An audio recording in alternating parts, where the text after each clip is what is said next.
The Christian persecution watchdog group, Open Doors, published its latest World Watch List, an extensive annual report ranking the top 50 countries where persecution and discrimination against Christians is the most severe. And for the first time since 2017, that's almost 10 years, Syria surged back into the World Watch List top 10. So what else does the report tell us? Joining me now to unpack this is the CEO of Open Doors, Ryan Brown. Ryan, welcome to Washington Watch. Thanks so much for joining us today. Oh, thank you so much. It's a privilege to be with you.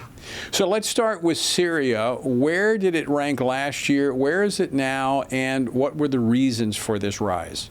Yeah, so Syria is actually become our biggest one-year mover in recent history. So last year it was number 18 on the list. This year that moved up to number 6, a move of 12 spots there.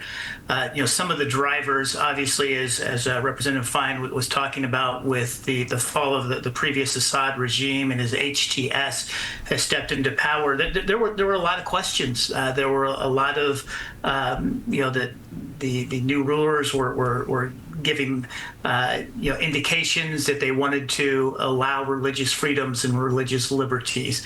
What we have seen over the course of the last year is, while the rise in persecution has not necessarily been at the direct hand of the new government, it has been a dynamic that the new government's lack of control, the lack of presence throughout the country has given rise to extremist ideologies around the country. There have been all sorts of vacuums of power that have been created, and these extremist Islamic ideologies have been more than happy to take advantage of that opportunity and step into those vacuums. That was my experience with a number of countries when I served as chairman of the U.S. Commission on International Religious Freedom. It wasn't always at the hands of the government, but they tolerated it. And I wonder how much of it is because they don't have capacity, or it's like Nigeria and other countries in sub-Saharan Africa, where they're kind of indifferent to those persecuted minorities.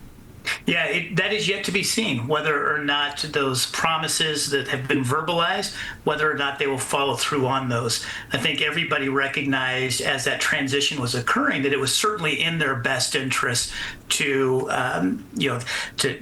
promise these things. It definitely courted a lot of favor from those in the West. However, it would certainly be in their best interest to do all they can to try to follow through on those promises. All right, Ryan, let's talk about the top 10. Let's zero in on those where we see the persecution being the most intense. Yeah, so top of the list this year, once again, the country of North Korea. That's a place that they have occupied on this list for most of the years this list has been in existence. Just to contextualize what life looks like for believers in North Korea, this is a country where individuals, simply for being found in possession of the Bible, being found in possession of the Word of God, you and your entire family can be arrested and sent to hard work camps for the rest of your life. It's the equivalent of a death sentence. Christianity is seen as opposition, seen as inherently seditious, and is seen as a threat to power for the state there. So North Korea continuing to take that top spot.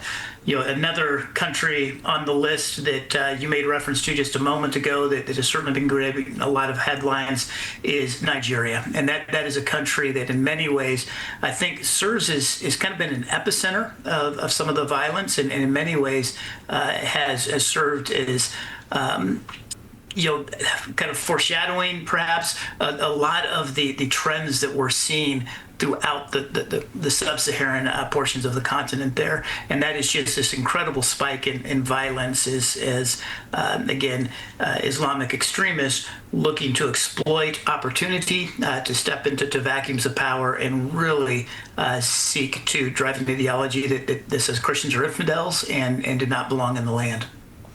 What are some of the positive, we just have about a minute left, Ryan, what are some of the positive developments you found? Yeah, I think Bangladesh would certainly be one. That is one where there was a transition here in power, and again, there were overtures that were made that the desire to see religious freedoms, and by and large, there was a corresponding drop in violence and extremist activity that occurred. Now that they have elections coming up about a month from now in February, and so we will see if those overtures that they have made and some of the progress that's been made, whether that continues or whether others start to drive agendas to court political favor in different camps. Ryan, just about 20 seconds left. How can folks find out more about Open Doors? Yeah, I think the World Watch List is a great place to start. If you go to OpenDoorsUS.org, you can download the list. It's an informational resource, but more than that, it's a prayer resource because there are specific prayer points for each country there that have been provided by the believers in those countries. Ryan Brown, thanks so much for joining us. Appreciate the work that you do.